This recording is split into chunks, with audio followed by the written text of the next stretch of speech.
Halo 2. Halo 2 Liminal Spaces. In Halo 2, some areas can feel dark and lonely, lacking existence, and seem as if you are stuck inside a paused world where every life form has vanished. This phenomenon is known as a liminal space. Liminal spaces. Liminal spaces meaning areas that are usually well populated but are strangely empty, which triggers an eerie feeling. In this phrase, liminal spaces has risen in popularity recently, so today we are going to check out the spooky areas that are inside of Halo 2. Sometimes, when you go backward in a map, you will notice all the bodies have despawned and now it's empty. You are the only person in this world. Or, if you glitch forward, again, completely empty. Life truly halts in this world. Nobody is around. We are going to explore some places that are like this naturally in Halo 2 without glitching or going back through a map.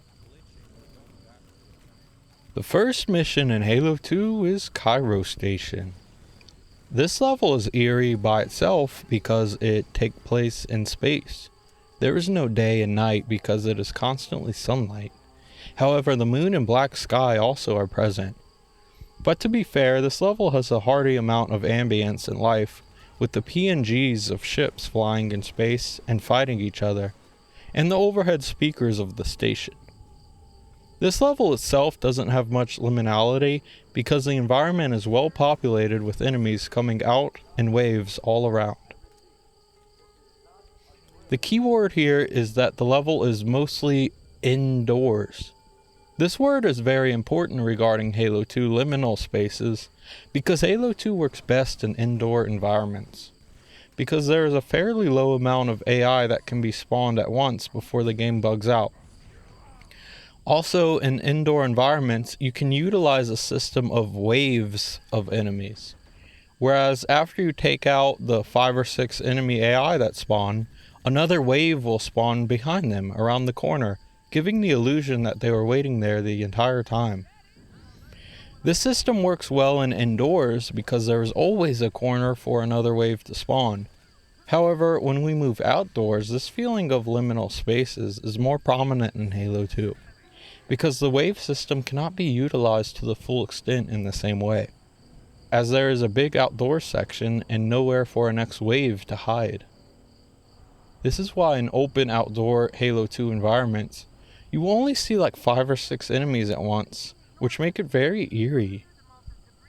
The hardware of this time just really struggled loading a lot of complex new AI at once. I tested and it's about 20 AI you can have spawned at the same time, with minimal weapons and vehicles before they just break. They stop moving. This is why Cairo is seemingly packed full of enemies, except for the big outdoor sections in space. Even the tight alleys of Outskirts are seemingly throbbing with enemies. But once we move into the more open areas, we get this sense of liminality. Outskirts. Again, everything is okay until we get to the more open spaces. This tiny park area and large alley are barren, giving a creepypasta vibe. Why is this here if it's never used for anything inside the game? Usually these areas are locked behind a random fence or something because they are so barren, but here it is open for us to walk around through. It just makes you wonder if there was supposed to be an encounter back here, or just decor. Anyways, it's very liminal. No sign of past, present, or future life here. Also, some of the roads in the inner city seem to drag on like a mile, all to nothing.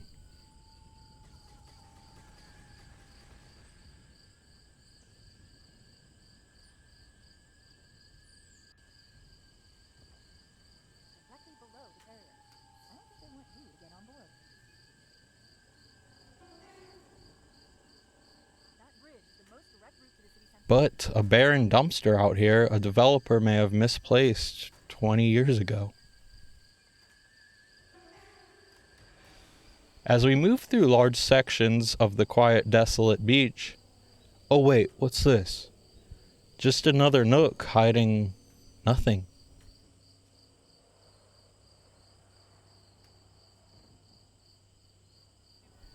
After these enemies are gone, we reach a liminal space with just the empty beach and us.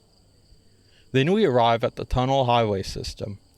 The tunnel is just longing on and on with repeating textures, but thankfully there are some strongholds of enemies that spawn here to provide life. But again, some wrong turns that just lead to nothing.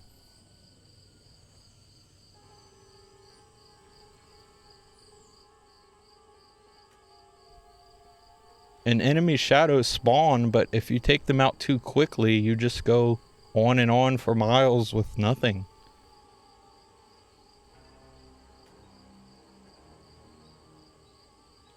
I couldn't even imagine this on foot.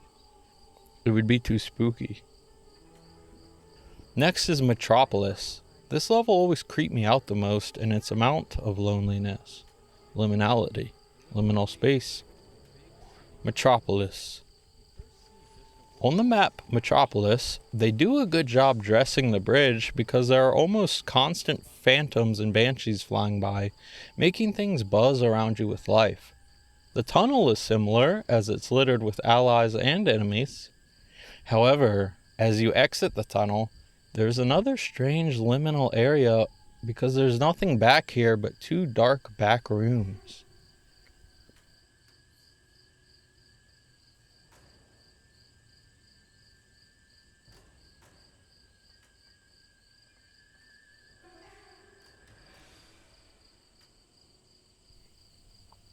But then you head into the park and things get dark. Once you finish off the small amount of like 8 enemies in this area, it's barren. There are huge paths on the perimeter of the park with nothing there. It's like they were designed to be littered with enemies again, but no, it's barren and silent. Not even much set dressing or props.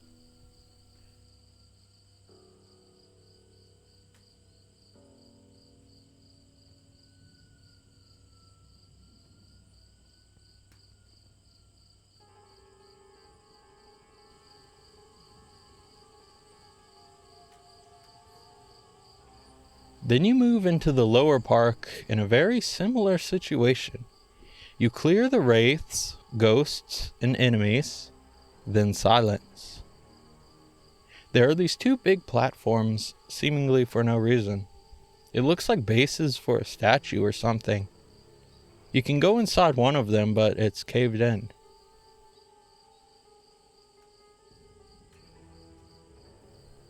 Then you move into another transition room that is desolate. This room here has the only prop in the game, which is located here, these destroyable walls you can break. Now into the big city. You first see just a warthog and 2 ghosts. Their scuffle soon ends, and now you are on a huge and silent main street of a city. Almost unbelievable because there are no signs of life anywhere. I know this is a ravaged city, but even then there are buildings in perfect shape. Then you turn onto the main drag and have some stuff going on, but once you turn left into this side street, it's another empty area for no reason where nothing travels to. No enemies ever come here? Why is it here? It's very eerie and feels like a break in the universe because everything is silent again once you just go into this area.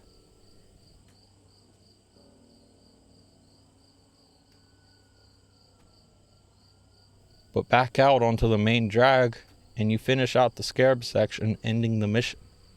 Nothing too out of the ordinary here. Most of Gas Giant and Oracle are indoors, therefore there is not much empty space. Like Cairo Station, everything is littered with enemies who can't melee, so there's not much of a chance to encounter liminal spaces on these missions. Delta Halo. Delta Halo has some interior halls and temples that are empty once you take out the few enemies that spawn there, and you have to be on foot or you will quickly leave and not experience this area. Still, these old ancient human ruins are eerie along with the ambience in here, creepy. but Delta, Halo, and Regret are pretty much run-of-the-mill levels. I didn't feel much liminality from them. I suppose this is because they are already meant to be eerie with the ancient human forerunner ruins. For this reason, the liminal spaces don't really have the same effect here, since they are kind of intentional, and the same also applies for all of the flood levels. The flood missions, Sacred Icon and Quarantine Zone, High Charity, and Gravemind will also be omitted because they are made to be creepy and eerie with the flood, which kind of takes away from the liminal spaces as they are mostly unintentional areas. But this is just not it. These levels are intentionally creepy with the flood ravaged environments. Liminal spaces are unintentional, empty, creepy places because you are assuming them not to be eerily empty. We move on to the last two missions of the game, Uprising and the Great Journey. Uprising is pretty linear and mostly enclosed. The open parts are well packed with enemies, but overall, an indoor or semi-enclosed linear level with not much room for the feeling of emptiness, as there are a well number of enemies scattered throughout the environments. The open parts are just not big enough to trigger liminality for me.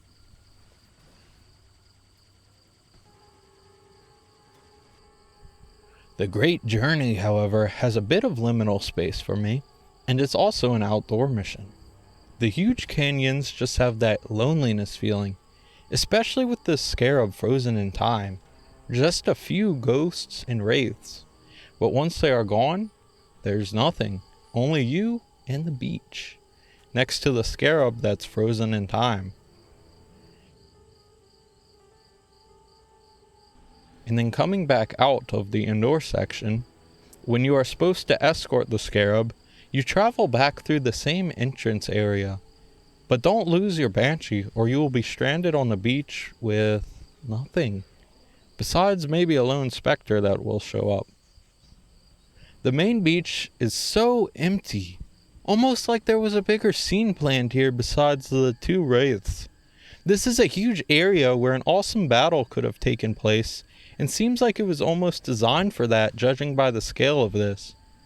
But again, maybe technical limitations, and that it just didn't happen. So now it is very desolate once the few roots are gone. It doesn't help that the scarab literally freezes again once it blows open the control room. Again, this theme of the world just freezing in time, waiting for you and only you to progress. So, in all, the sections of Halo 2 that made me feel like liminal spaces were mostly open areas in missions like Metropolis and the Great Journey. This, also in tandem with a few enemies that spawn in these certain areas. These circumstances cause liminal space for me because these areas seem like they would be populated with life, but are just eerily empty and frozen in time. Because no matter how long you wait, nobody else will ever come. The world is waiting for you to progress to trigger the next spawn of enemies. But for now, if you wait, you are stuck in a state of infinite liminality. And this matches with the definition of liminal spaces, as they are just areas usually well populated, but are somehow empty, which triggers this strange feeling.